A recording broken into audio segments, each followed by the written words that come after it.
to go through them. And hopefully we'll get to have a conversation and answer questions, any things that might come up. So yeah, Rachel, take it away. And I just want to say one thing, Gabby. I put a link on the chat for everyone who is interested in pairing up with different people or meeting different people just to form LARE study groups. We're trying to collect that information in the Google Docs link. I just, and Gretchen just reposted that again. So if you want to find a study buddy or fill it out, feel free to do that. It will be great.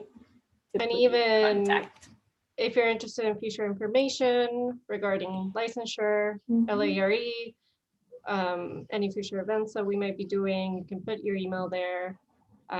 Also, if you have any suggestions on things that you're interested in seeing from us, we have some questions in there as well. So yes, fill it out. Thank you all and welcome, and Sue and Rachel, thank you so much for participating today. Take it away. Okay, so we'll take over now. So Richard, do you want to, let's do a very quick introduction about ourselves? Sure. Want to start? Yeah, go for it. I mean, you want me to want to start? start? Yeah. My name's, well, thank you, Gabby, Carolina, and Gretchen, and Sue for being part of this conversation. I'm a landscape architect. I got licensed in 2010, 2011. I had been practicing for 5 years officially in a firm at that time. And I found it to be probably the best thing that I did and have done since for my career. It just really, really helped elevate the work and brought a lot of credibility to the work. And so I'm really excited to help you guys think about this. And as I was going through the process, believe it or not, it was even more complicated back then. And so I started making little crumb trails for future people coming down the road, making them like a diagram of every step I was taking so I could help explain it to someone coming after. And since then, it's changed quite a bit, and Sue is going to be shepherding us through the most recent changes of that. Okay. Hello, everyone, and also thank you, Gretchen, Gabby, and Carolina hosting this. So I'm licensed about 2 months ago, and I start to take the exam since the 5th year of my practice.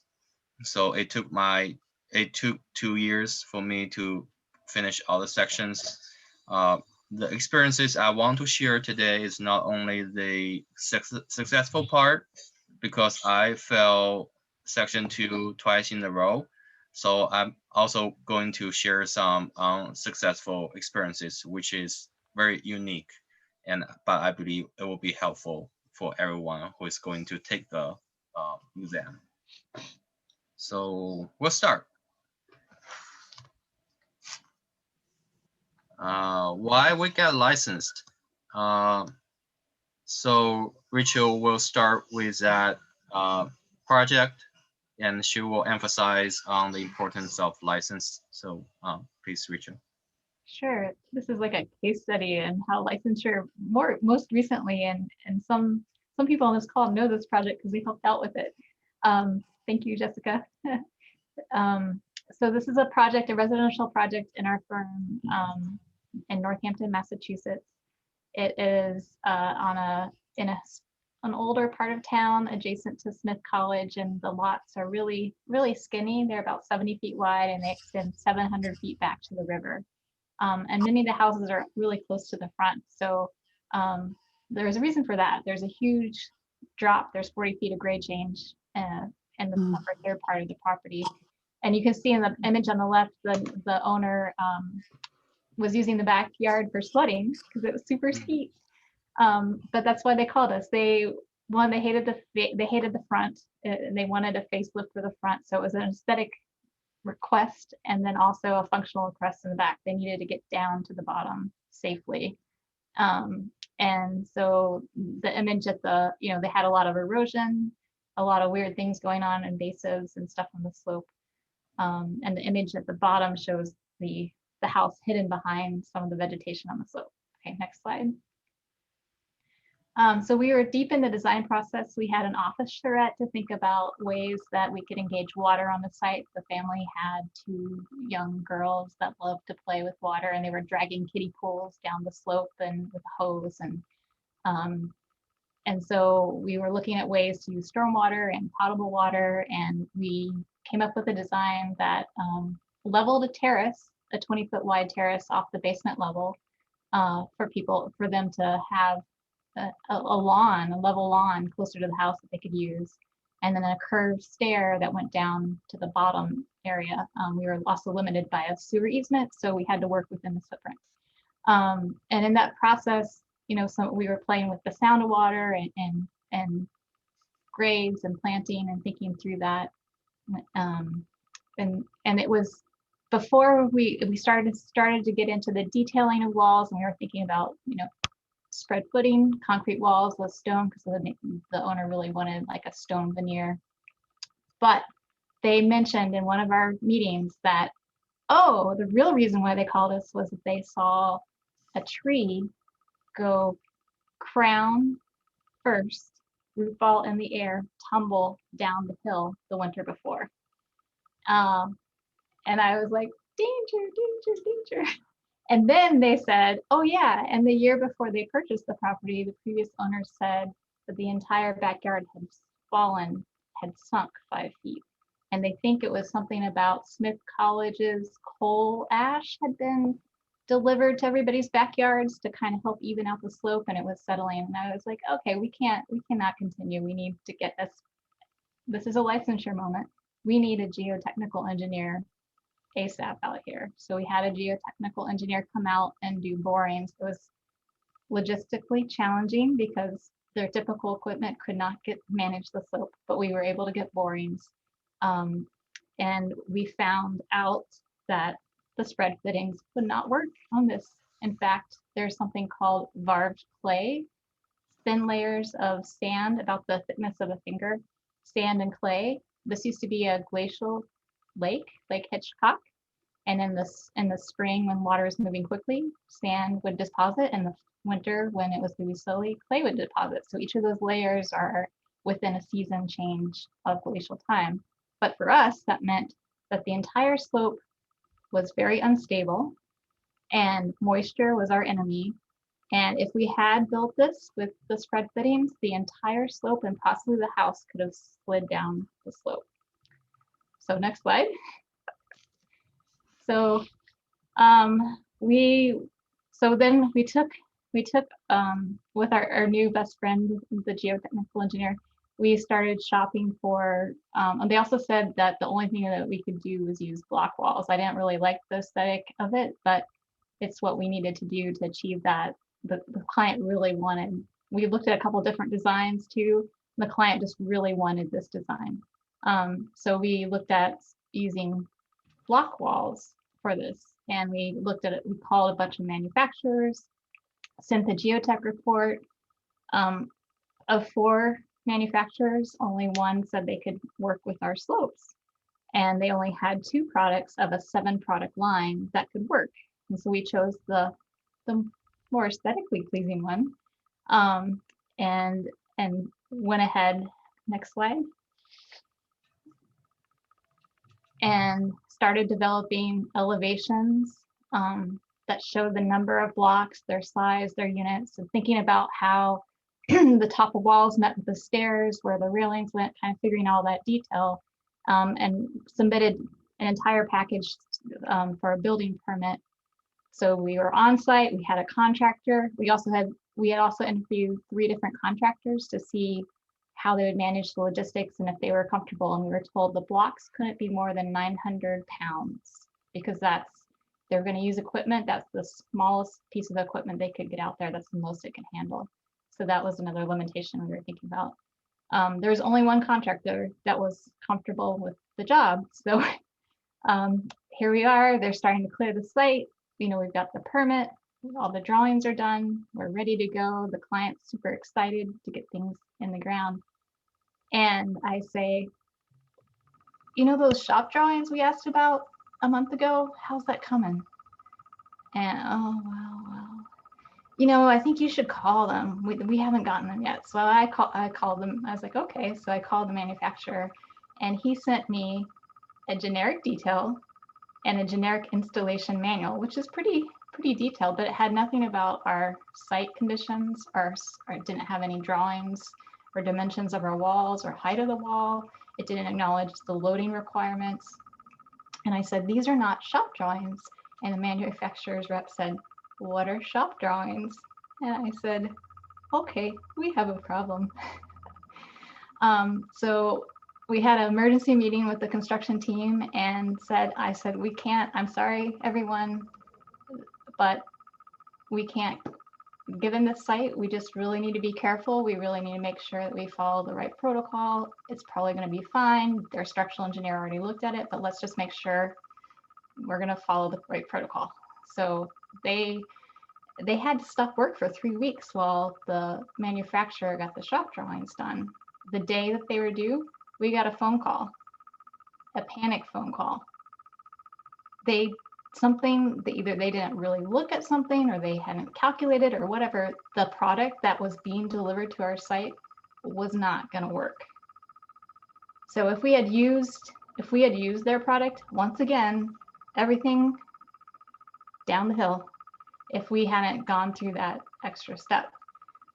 So we had a emergency call with the geotechnical engineer, the structural engineer, the supplier's rep, and the contractor, and did triage and worked through it. And the next slide, we were able to find the product that worked. It required a geogrid that went back 10 feet into the slope. Every other block had to be placed.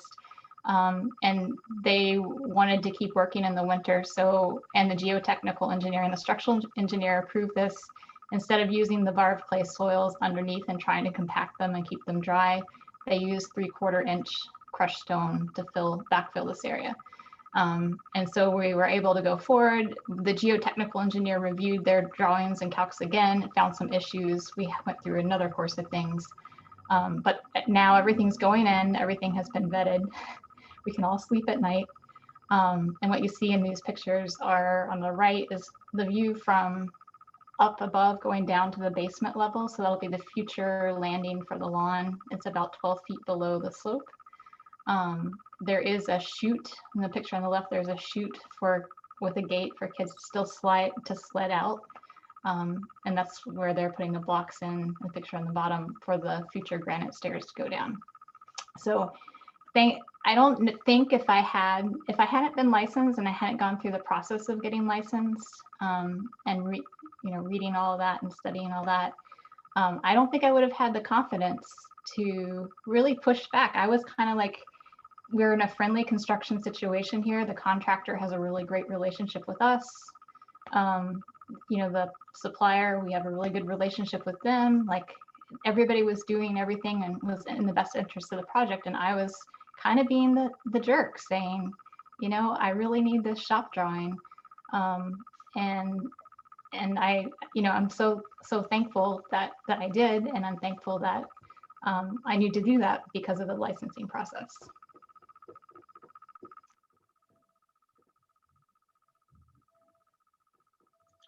Let's just stay on this page. So I will share some of my experiences about why I took license. I think my experience is more related to title, because the license is a legal title that if people don't have the license, they could not call themselves landscape architect. So in my office, I'm in a small middle-sized office. We have about 10 people, 7 to 8 designers. And when all my colleagues got license, they have the title as landscape architect. I feel it's pretty awkward and weird. I'm the only landscape designers in the office. So that's the one pressure I have. And also on the other hand, my boss talked to me that to have the license and having the title of landscape architect will give our client and the contractor more confidence, just like the case study Rachel just introduced.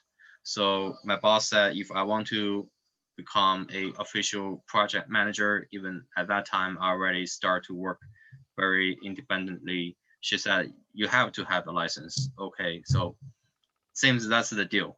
So I start to study, and as soon as I finished the exam and got my license, I got promoted from landscape designer to associate, and I have my title as landscape architect. And now I feel more confident going out, meeting with my client, going out onto site, meeting with the contractor. So I think for me, that's very direct benefit to get the license, to get the title, as well as another benefit Gabby just shared this afternoon is usually when landscape designer becomes a landscape architect, that person will probably get about 7.8% salary rise. So that's a pretty good salary rise. Usually, it might take 2 years without getting license. That's just a faster track if you want to get pay better, so get license. So that's some of my experiences. Yeah, So, can I add to that, Sue, a little bit yeah, more? sure. I agree. It's like it's a really good way to give anyone more authority within the firm that they're working. Someone was saying recently that there's a difference between leadership. It's what you do. It's how you internally work with the world externally.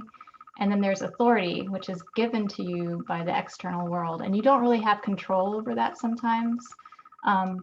We can show leadership and demonstrate leadership. And I think licensure not only gives you a stronger foundation for the leadership choices you're making within your own practice, but it also comes with this external authority within your firm and outside your firm. And if you are someday applying for another job, or you want to teach in a technical capacity, and you're being compared to other candidates as a principal in a firm, I definitely would prioritize someone who's licensed over someone who's not, because I know the credibility and the rigor that person was able to move through, and what kind of contribution and attitude they'll bring to the work. Yeah, that's totally true.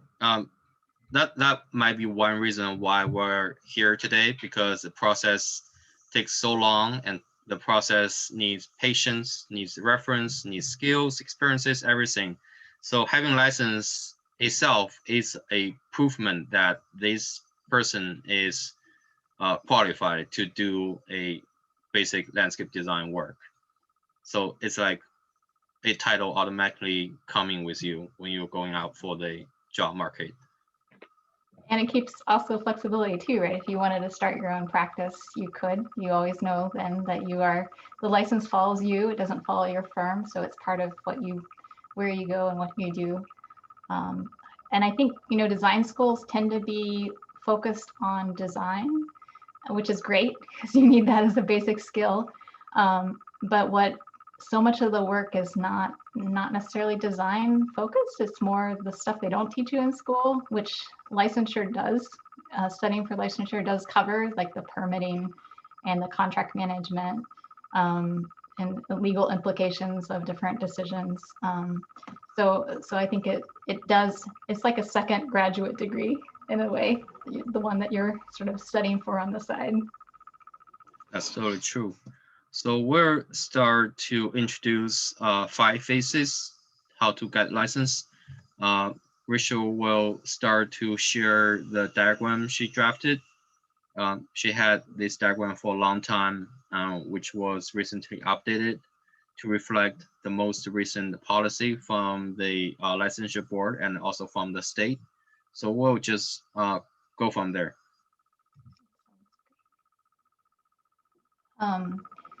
And Zhu had some good feedback too to this, so he's provided input, and it's become a co-creation based upon his experience also.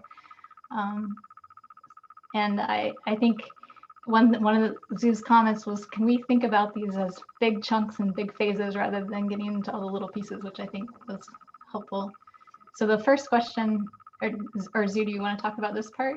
Or Pre-approval, yeah. I think pre-approval is, we're talking about how to get the license in the state of Massachusetts. I read a post from a website called Land8 that Massachusetts is the only state who doesn't accept the CLARP console record. So it's unique in Massachusetts that if an applicant want to start to take the exam, that applicant has to go through the pre-approval process, which means that person has to be approved by the state licensure board to be qualified to register the exam. So there are a couple steps Rachel listed on this chart. Rachel.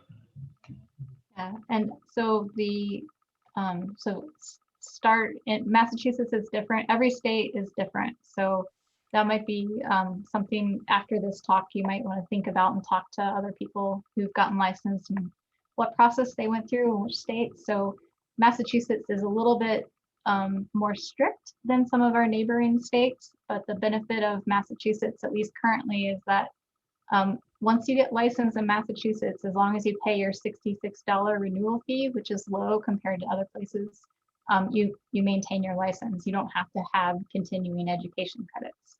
And then the other piece is the list of things. The references have been a stumbling point for many people. Having 3 licensed landscape architects of 10 years or more that they've worked with, 2 of them have to be people that you've worked with directly with. You can sub out one of those 3 for an engineer or an architect. So that can be tricky too, is, if you're working in a small practice that only has 1 licensed person in the firm, it can be a little bit challenging to fill out that requirement. And then once you get approved, then you can go to the CLAR website and start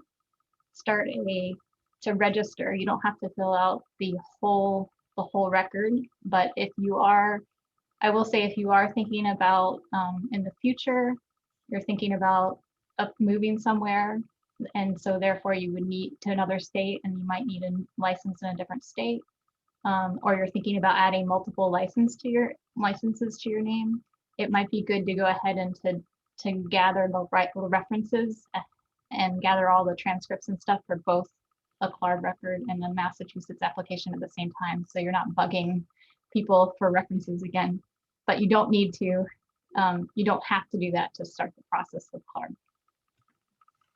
And also to complete the CLARP console record, which means after that person passed of the exam, except for the title of landscape architect, that person can also use title CLARP.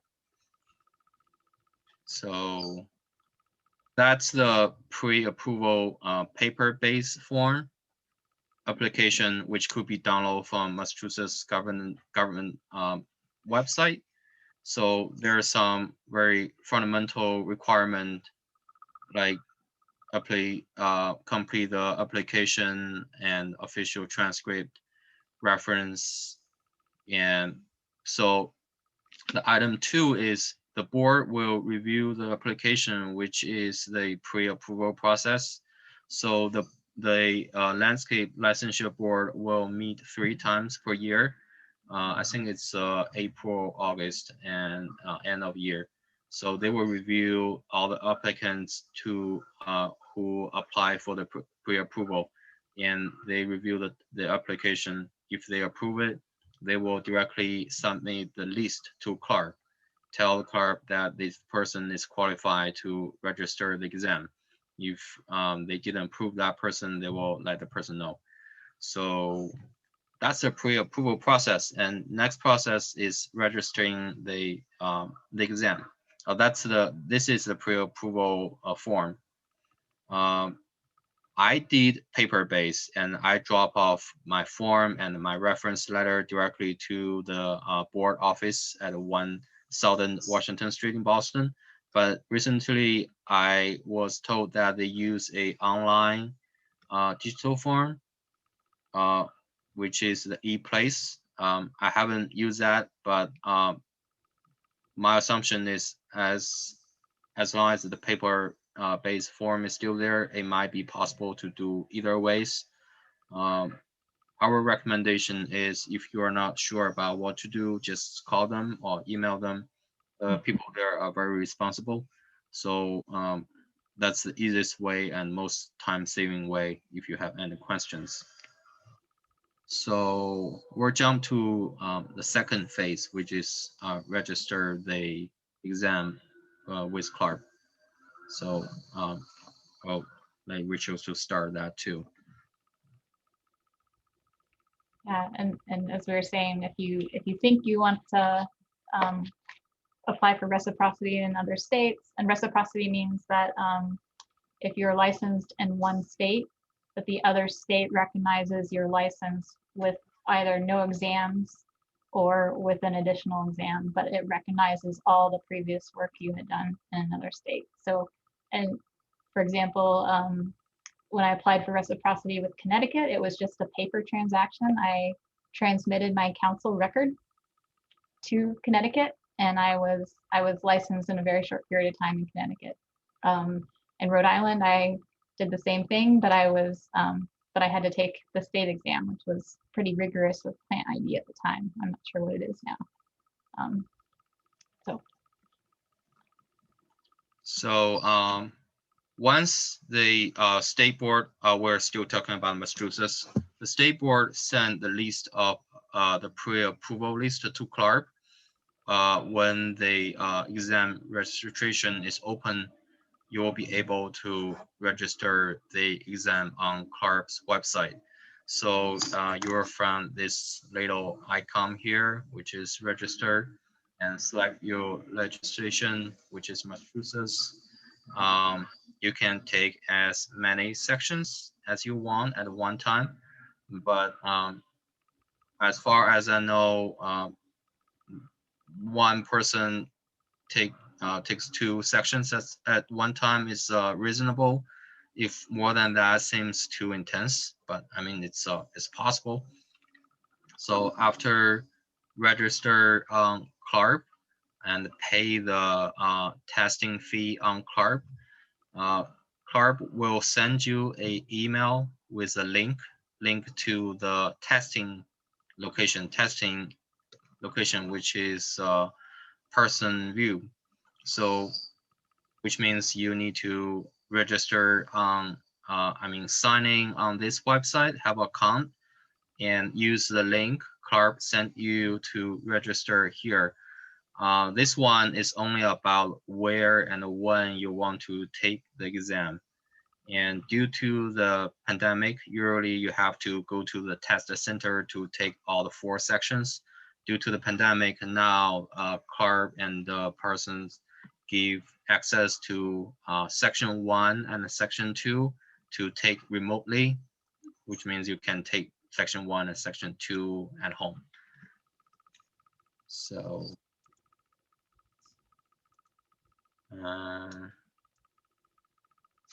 also for Massachusetts, there's a one point I want to add is, like I mentioned earlier, Massachusetts is not accepting the CLARP council record, which means for CLARP, if you are applying license in Massachusetts, you only need to have an account. You don't need to fill all the detailed information like education experiences, employment history, transcript. You can ignore all the requirement there. You just need to have an account to register the exam. That's it. But for other state, you have to finish all the CLARP council record here. So next step, we assume you already registered the exam from CLARP and the Parsons.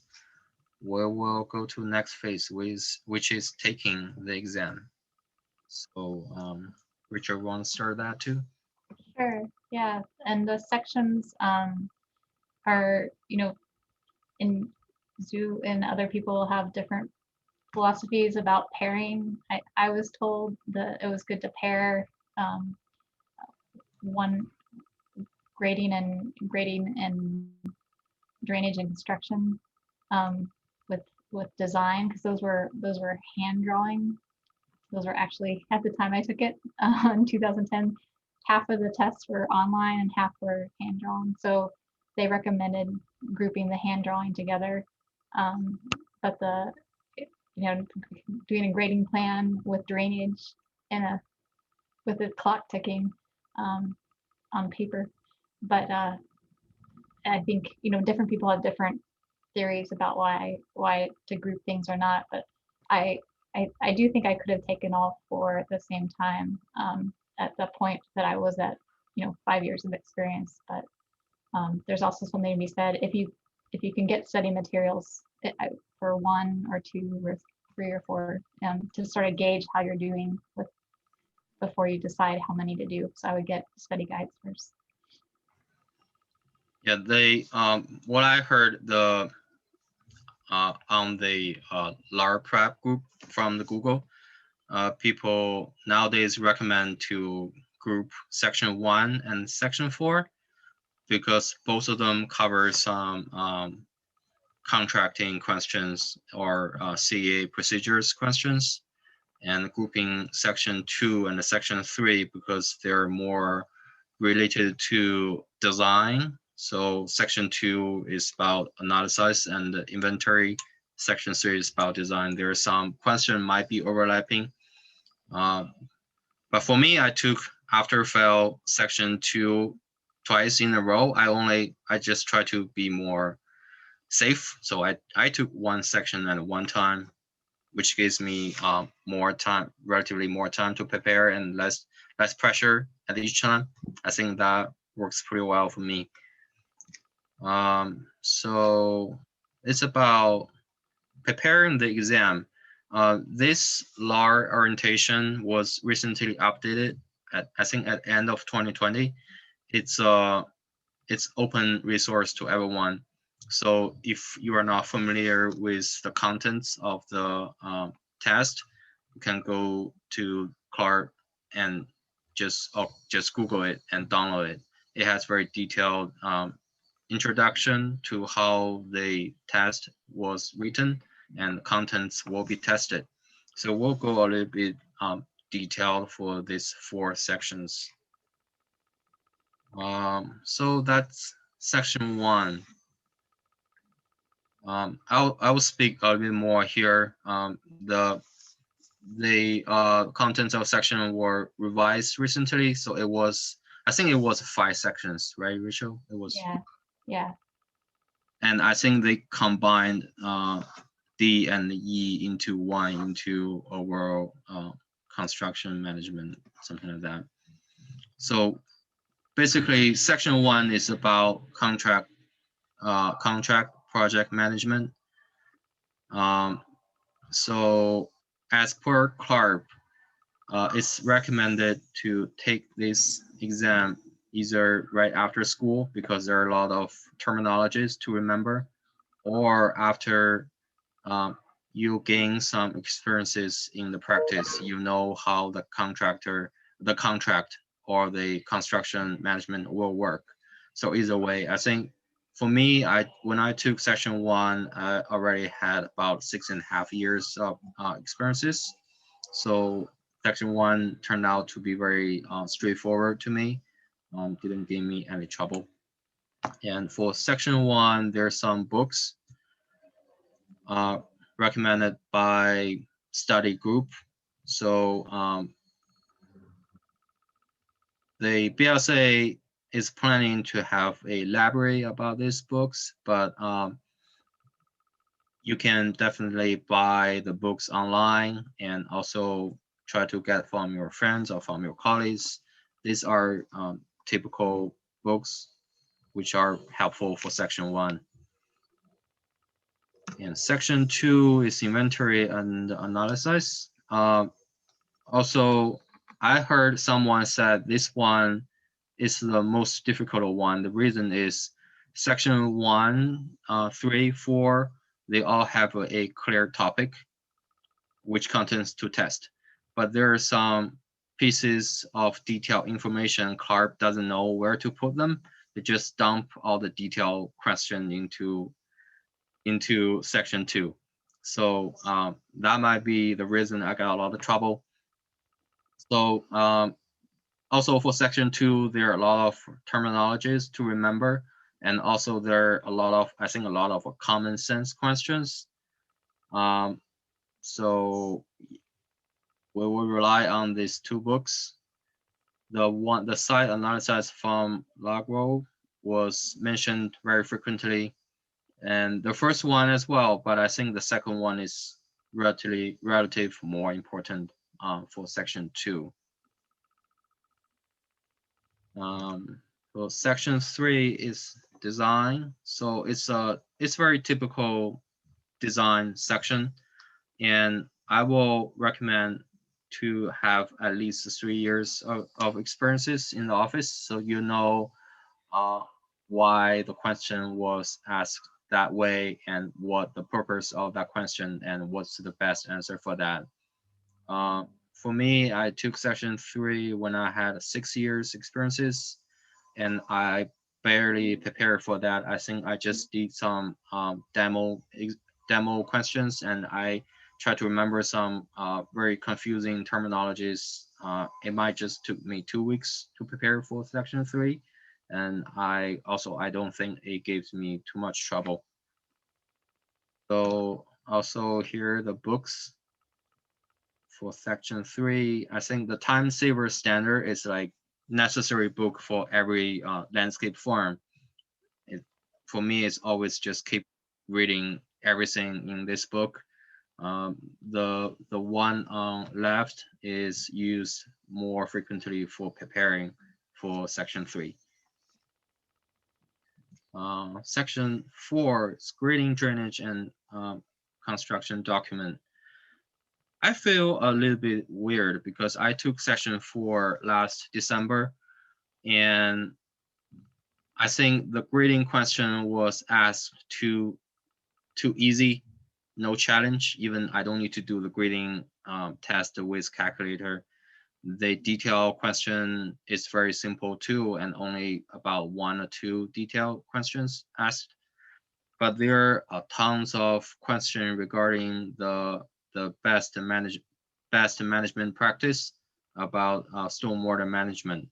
So my feeling is there are tons of questions asking where the water should come into the site and how the water should be treated on the site and how you safely drain the water out of sight. So I have to introduce the book next, which is the one on the right, the Site Engineer for Landscape Architects. I heard people mention they wish they spend more time reading this book for the stormwater management chapters, and I didn't believe before I go into the test center, but right after I start to answer the question, I realized that's totally true. So this book is highly recommended, and if possible, get one and read as much as possible to remember the definitions, concepts, and terminology there. The one on left, I guess if you had some experiences about grading for landscape architects, the book on the left is okay. You don't have to spend too much time reading that. The concept and the skills introduced in the book on the left is kind of at entry level. And also these 2 books, I believe every landscape firm will have them. So just as reference, Also for the book on the right, there's a chapter about circulation for pedestrian, for traffic, and there's a chapter about the ADA access. I will recommend to spend more time reading these two chapters. And so, Richard, do you want to add anything to the 4 sections? I think, it's been a while since I took the exam, but I really recommend, if you can find copies of test exams. I found that was actually really helpful. The test exams will have the correct answers at the back, and then they'll have an explanation about why the other options were wrong. And that is very informative. I learned a lot about contracts reading that section, those tests. So as much as you can also supplement with that, I would recommend the study test. Yeah, that's very true. For me, my strategy is like start with the test at first, and to see how well I did. If I did very bad, maybe I just cancel one section, which I did before.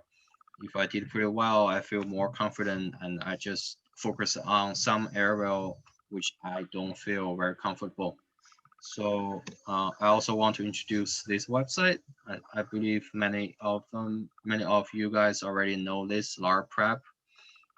It was said the demo question from this website are most similar to the real exam questions.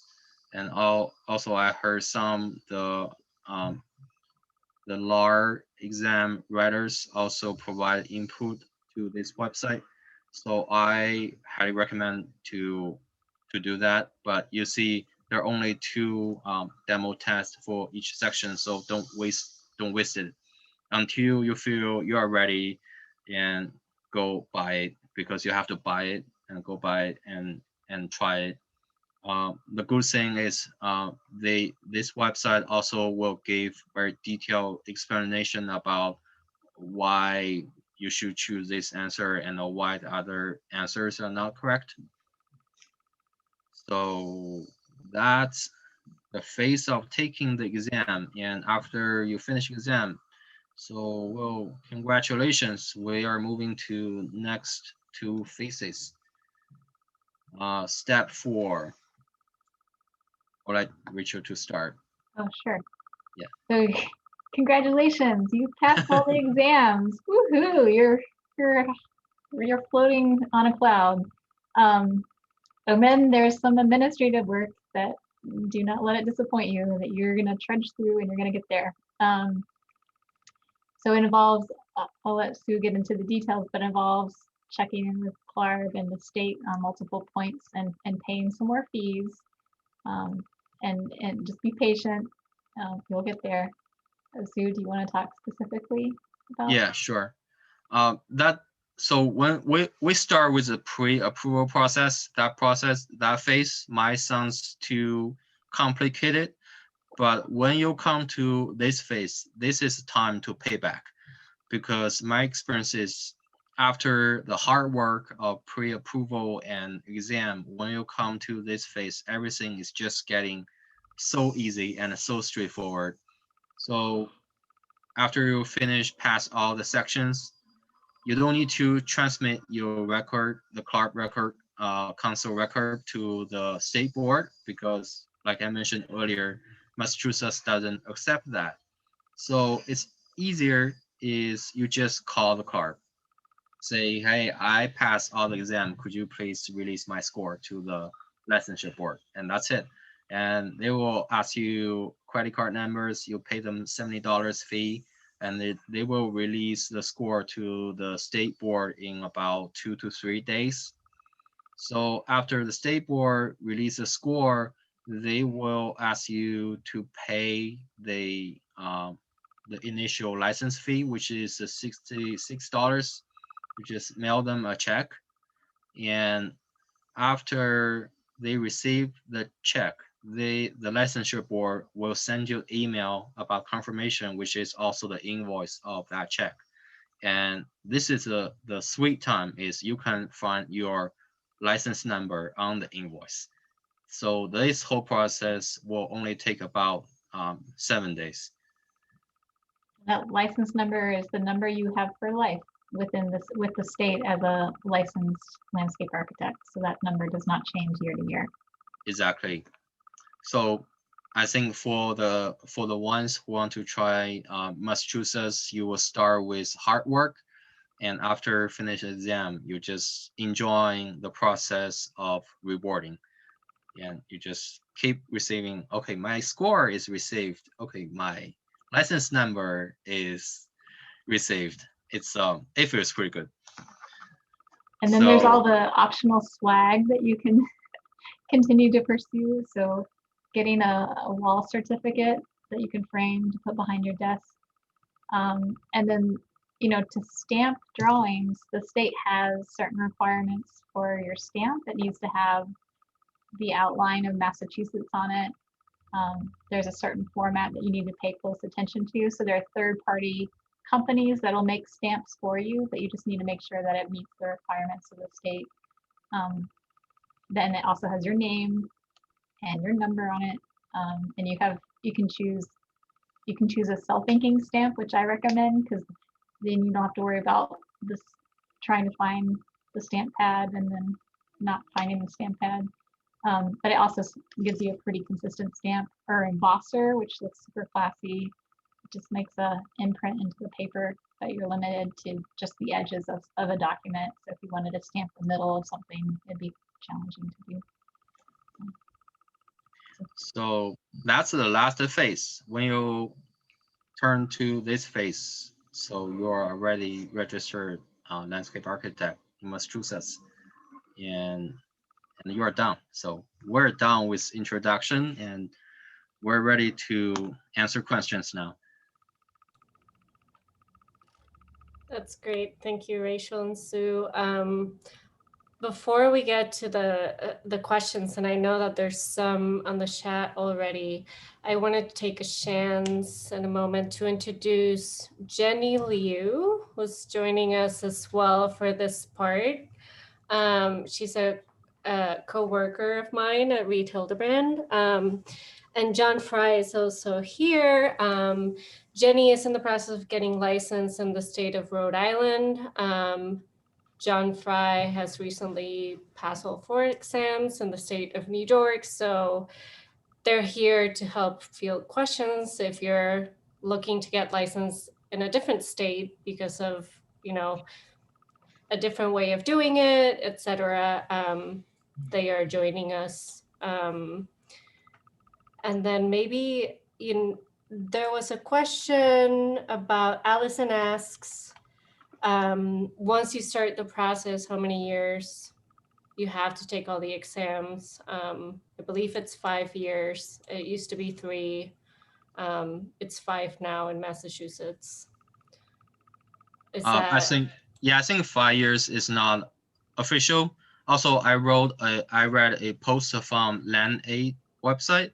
They said Massachusetts used to have a 3 years requirement, but they called the licensure board and they said it's 5 years now. But we suggest that if you really want, like time-wise is pretty tight, it's better to call the licensure board to confirm that. Because I was worried that because last year my section was delayed due to pandemic, and I was worried what if I could not finish all my sections within 3 years, and I start to search the answers.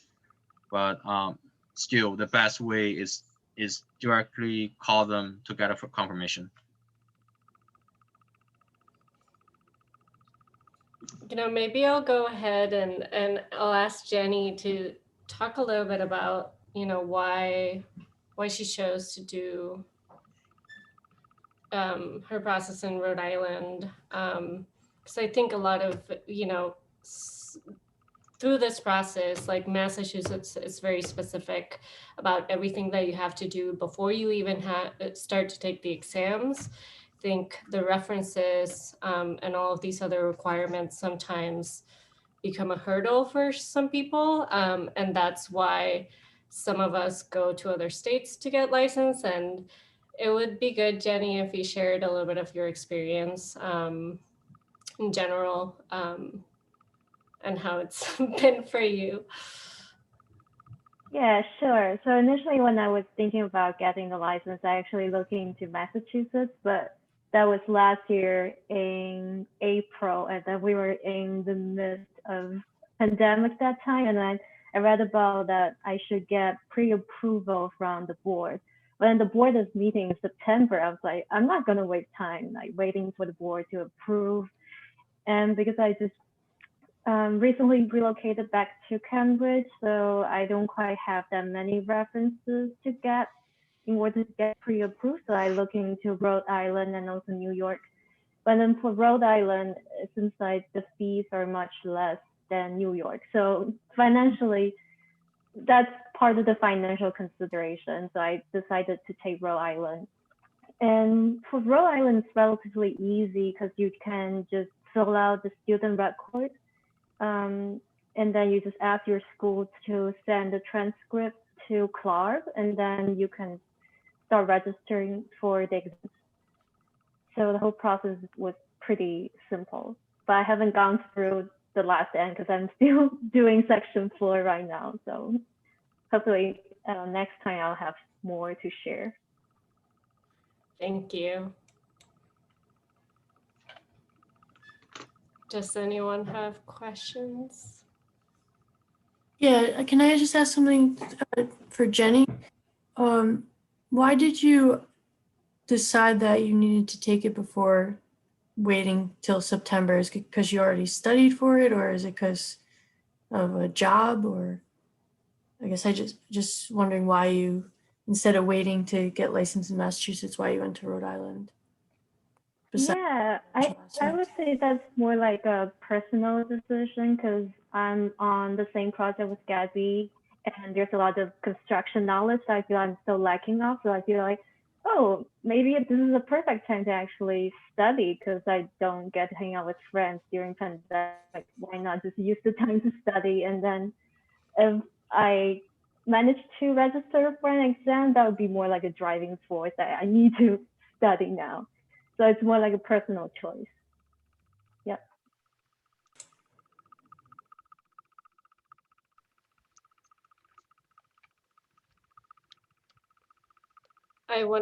John, are you there?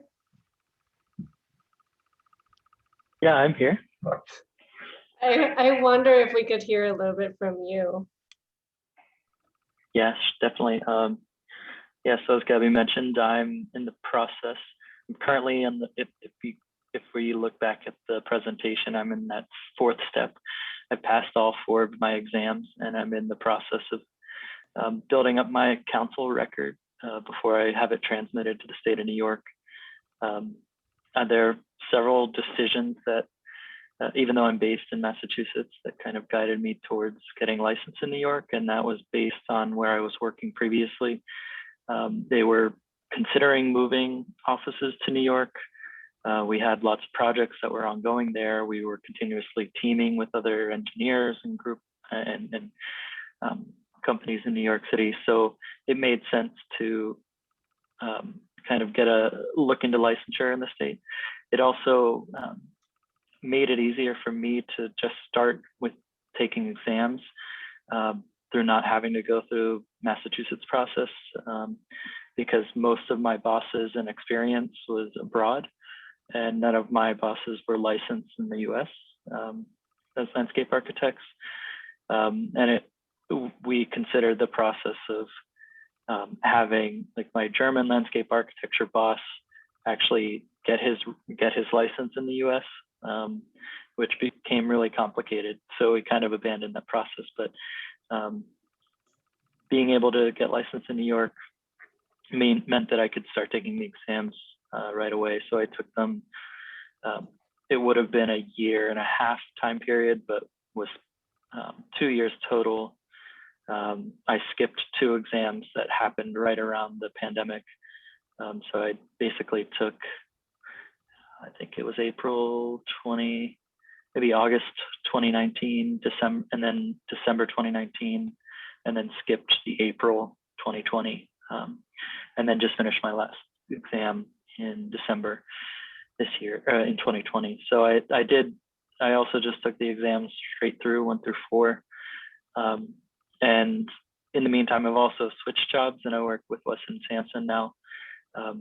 Depending on where you work, there's also, salaries to consider. Both my office pays for the exams and helps with and pays with at least one licensure.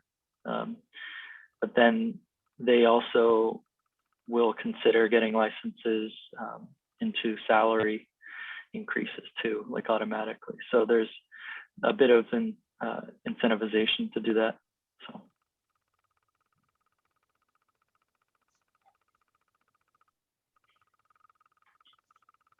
Thank you.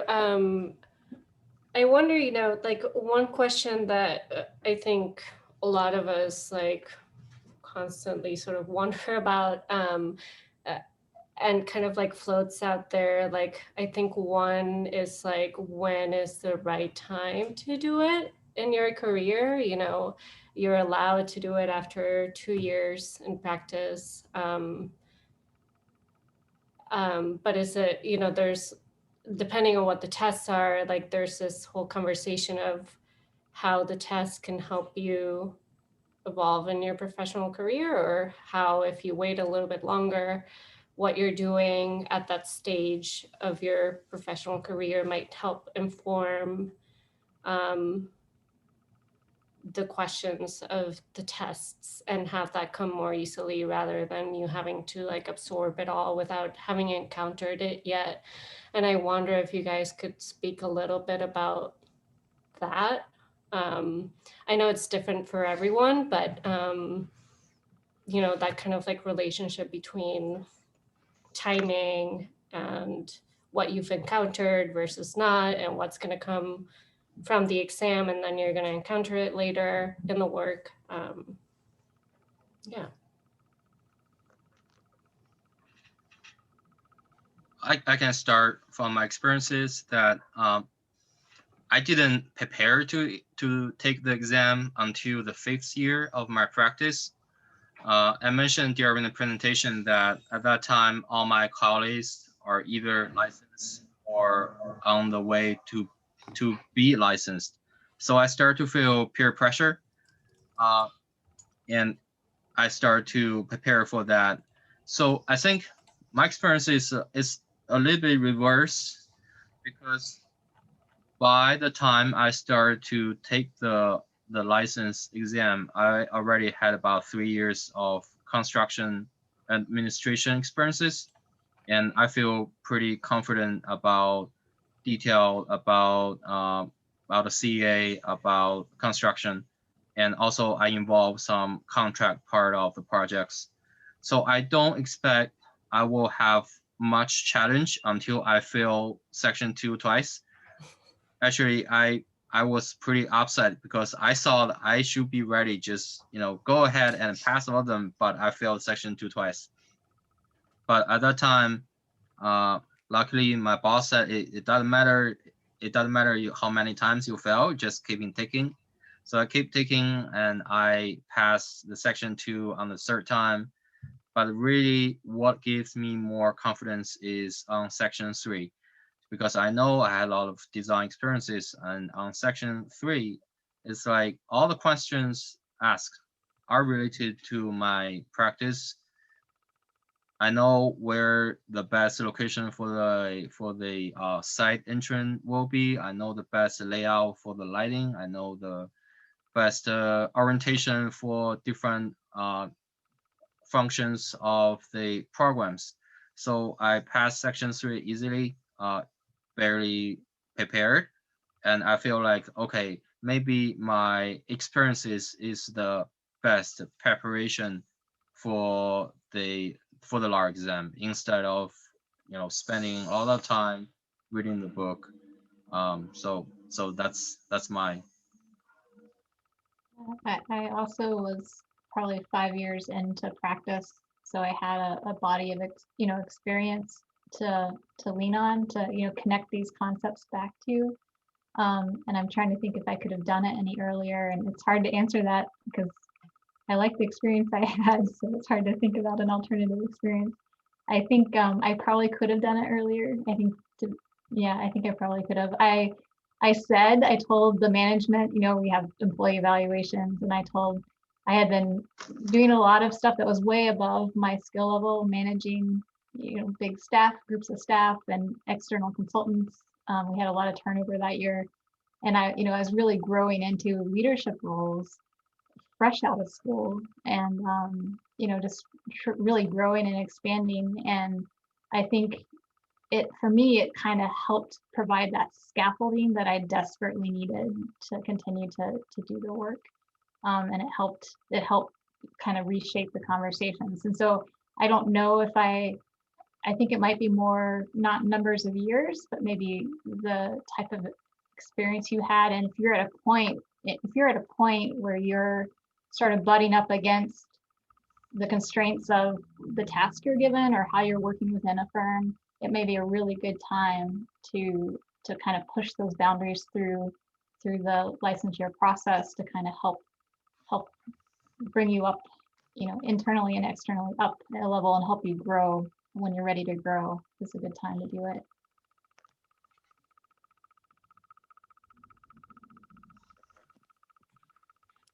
So there was one question about Massachusetts reciprocity. Is there reciprocity in Massachusetts from other states that you guys know? Yeah. So Inga Daniels, I think she got licensed in either Pennsylvania or New Hampshire, and then she applied for reciprocity in Massachusetts almost immediately after and was granted a licensure in Massachusetts. And Emily Wright also got licensed in Kentucky, where she went to undergrad. She went to grad school in Massachusetts, and she was granted reciprocity in Massachusetts based upon her Kentucky license. So it can be a little bit slower, but yeah, Massachusetts does grant reciprocity.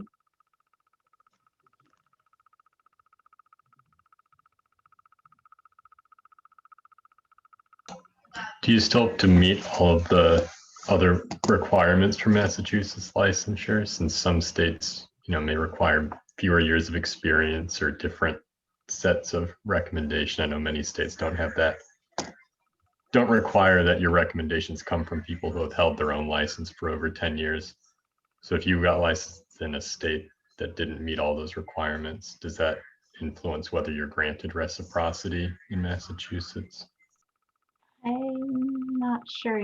I think we'd have to look at the form again. There's the same place where the form for first time licensure, the paper form, is online.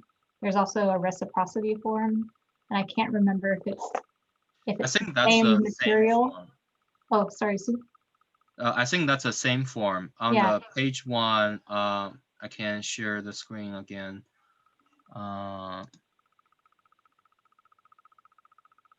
So we can look the form.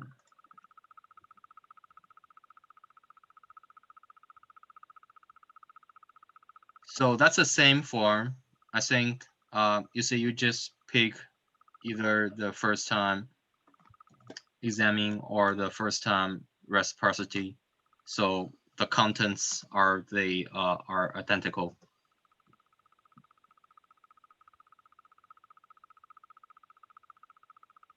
So you might be able to buy some time.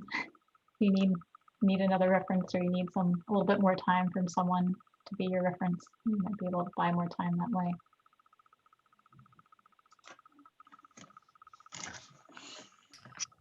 Boya asked if you guys have any recommendations on how long you would study for each section.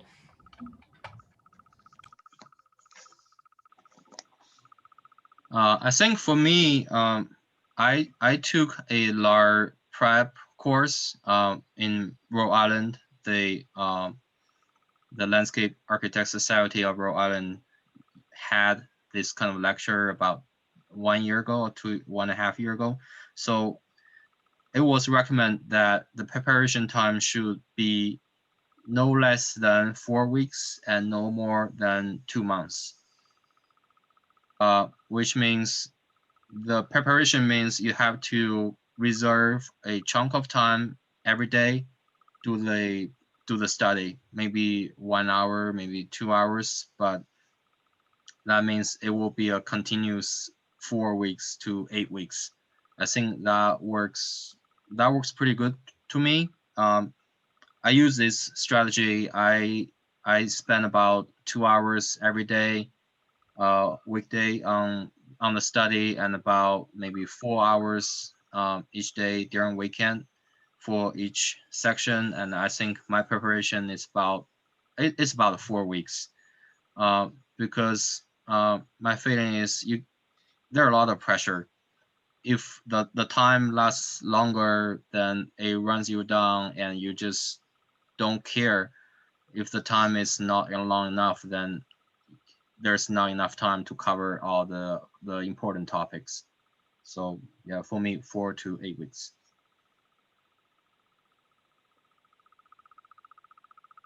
It was similar. I think I had like 4 to 6 hours a week that I dedicated to studying for 4 weeks for each exam.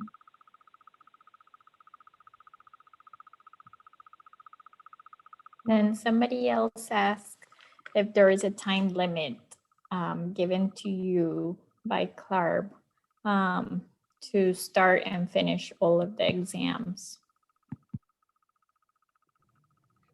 Yeah, we cover, it's 5 years in Massachusetts at the moment.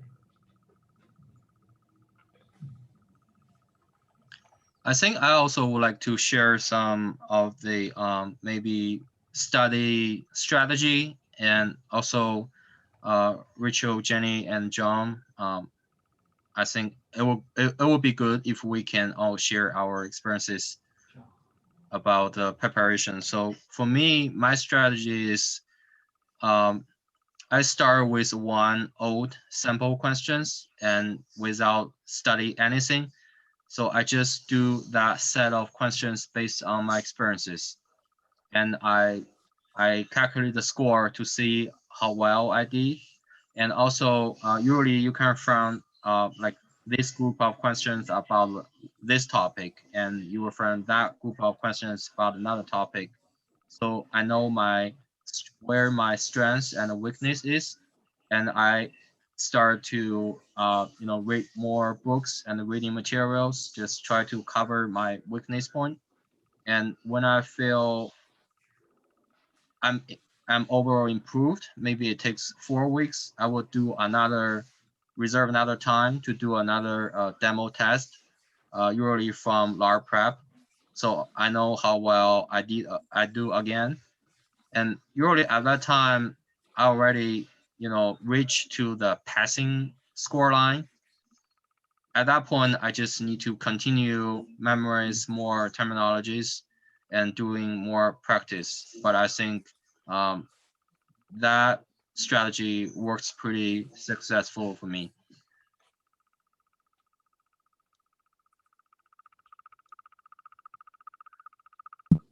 There was one question which you guys covered at the beginning. Any benefits you experience in obtaining the licenses? And I think Rachel and Sue already covered that at the beginning. But if anybody else has any other benefits that the license brings, feel free to share. I know we also share that the license will give you not only a boost professionally, but also salary-wise, and also more experience, as well as calling yourself a landscape architect officially. And there's confidence. You can say there's a certain weight. Correct. The most important. A calm, forceful weight that you can talk in conversation with that behind you.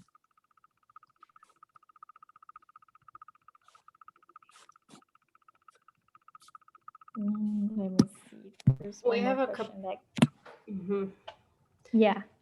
So there's there's several more questions. One of them is, any other recommended books or study materials that people should consider. Another one is about whether there are accommodations for disability, for example, extending the time. And I believe that is correct. You probably have to go through a different process, but and then the other one is like, are you able to take a section of the exam before you reach 2 years of experience, or do you need to still wait the full 2 years for the Mass Board to grant you permission?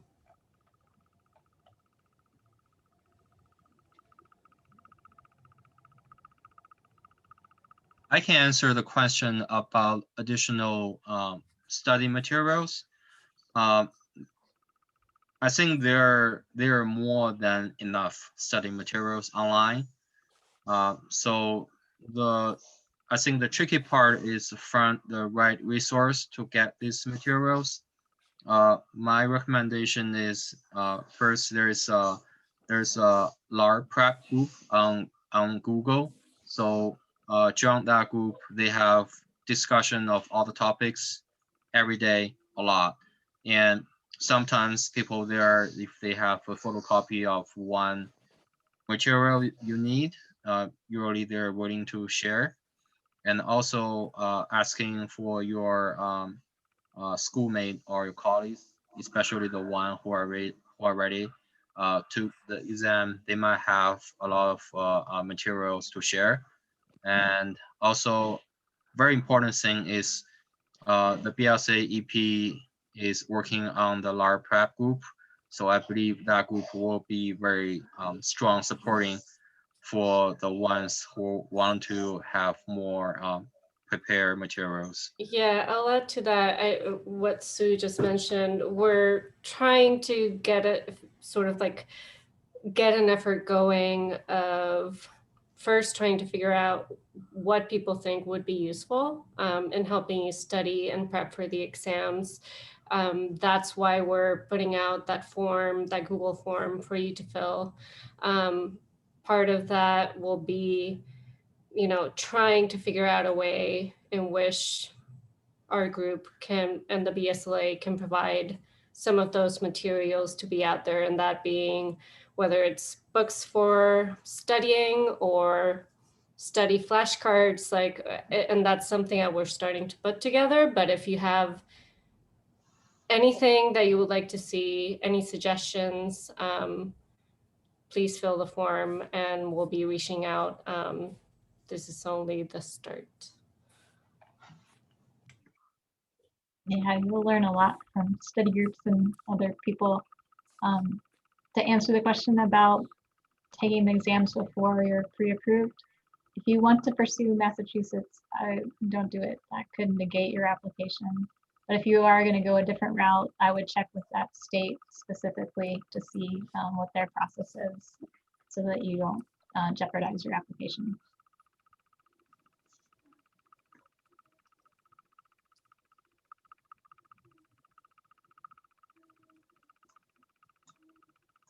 So there's another one, I'm just going to read it. Says, this is from Laura. I worked for about 3.5 years in landscape architecture in Missouri. I moved to Massachusetts to work in an allied profession, planning/community development. I have worked in Massachusetts outside of landscape architecture for 4.5 years. Is there any way for me to move forward with exams and licensure at my current employer? It's a state agency. I think so. I mean, the 3.5 years, it depends on if who you worked for was licensed and how long they were licensed. But the state doesn't necessarily care where the person you're working for is licensed. They just care that they're licensed for 10 years. And you might talk to the state too to see particulars of your case, but planning and community development is respected as an allied profession. Yeah, she Like- says she doesn't work for a landscape architect now, but if she did work in the past, those 3.5 years under a licensed landscape architect, then that will count. You just have to check with the state to see how long ago, and then just to make sure that they will accept the person in that state as that requirement. And then Christopher had a question about pre-approval in different states. And Danica, thank you for putting that link up there.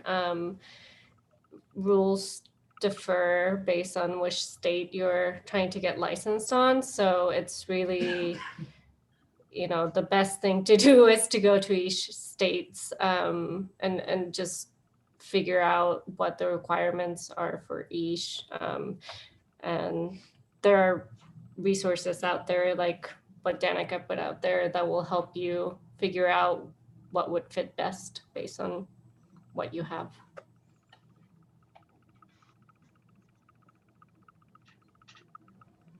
I think we're almost hitting the mark here. Do we have any other questions, comments? I'm curious. Go ahead. I like to share some tips when I doing the exam, which could be helpful. That first, for the multiple choice and multiple answer questions, for the multiple answer questions, for example, there are 4 options and choose all the correct answers. There will never be only one answers, and there will never be all of the answers. So for example, choose some from 4. There will only be either 2 or 3. So that narrow the range of the selection you need to think about. That's one tip. Another tip is there is a comments section when you're doing the exam. Mm-hmm. Actually, I spend a lot of time writing the comments because in practice, maybe this issue could be handled this way or other way. Sometimes I feel both of the answers are working. I would just write comments, say, okay, this makes sense because of this. So for section 3, 1, and 2, I spent at least half an hour writing the comments, and I think that works. Also, I get feedback from the LARE prep group on Google. People said that worked, so that will be a helpful experiences. Another thing is to grouping all the multiple choice questions together and grouping all the graphic questions together. So, you don't need to jump between 2 different style of thinking from multiple selection to the graphic. That will save you a lot of time and also, give your brain less work. So that's some tips.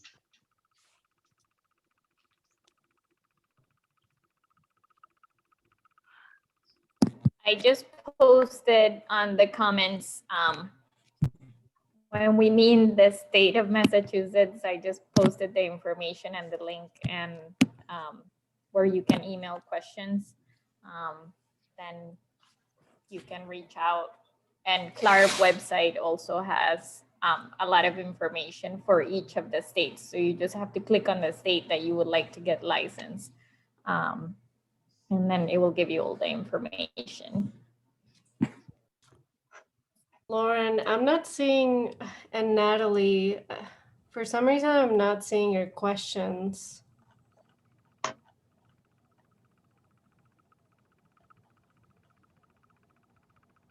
Do you guys just want to ask? Sure. So, hi, this is Lauren. I don't know if you can actually see my video. It's not popping up. But so I'm wondering, I'm just about at 2 years of experience. I could register and take a section of the exam in April, theoretically, but my 2-year mark doesn't start until May. So I'm wondering if I'm able to take a section of the exam before I reach that 2 years of experience, or if you need to still wait for those full 2 years and for that extra step of the Massachusetts board to grant you permission. Yeah, if you're going for Massachusetts, you would need to wait the full 2 years before you apply for the pre-approval. But if you're going to a different state, that may be, you may not need to, so.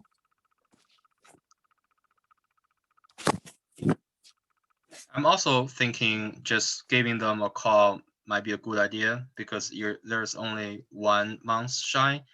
So you say, maybe you say I work a lot, I stay late a lot. Maybe they will give you a special permission because I think the pre-approval process involves some subjective judgment. It's not a hard line, so it doesn't hurt to just check with them. But you do have to go through the pre-approval process, just to That's be right. clear, like, and that itself takes some time, so you can't decide. It might be tight to be able to make April right now, just because of, they have to meet and they'll review your materials and then they'll approve you, and then you have to register for the exam. And I think the registration deadline, I'm not sure when it is, but it might be March something for the April round. So there's just like logistics in terms of the timing that might get in the way of that too. If you have any problems with the board, I know with COVID, you can't go in person, but I had a friend who they kept like not meeting, or there was some issue and she was waiting for reciprocity and it just wasn't getting before the board. And she drove to the board meeting and sat, and they were kind of shocked that someone came, and the perception they articulated to her was like, they didn't feel like anybody cared. And they were so excited to meet somebody who wanted to get licensed. So it was a positive experience for both people. So if you have issues, don't be afraid to reach out. They're not scary people.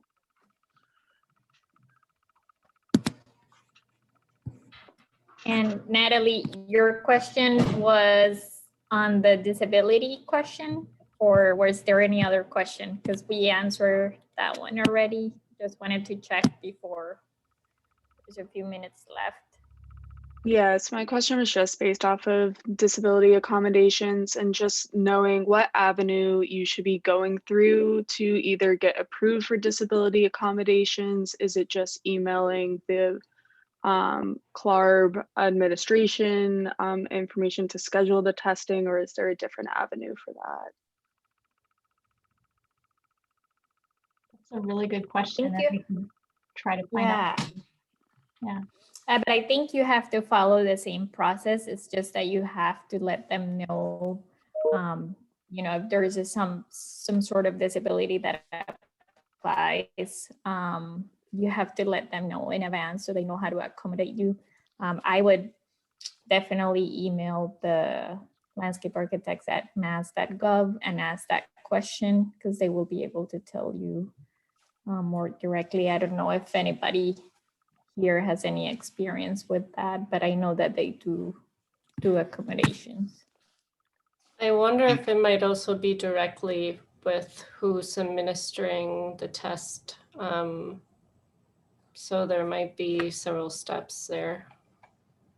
Yeah, through Pearson Testing Center, because if you get any accommodation, it's either through them or it'll be confirmed through the testing center. That's right. Yeah, I was for the December, I was asking about mask requirement. So I wrote to CLARB. CLARB said you should directly contact the test center. So John, I think John's answer makes a lot of sense. But I think contacting both CLARB and the testing center will be a good approach.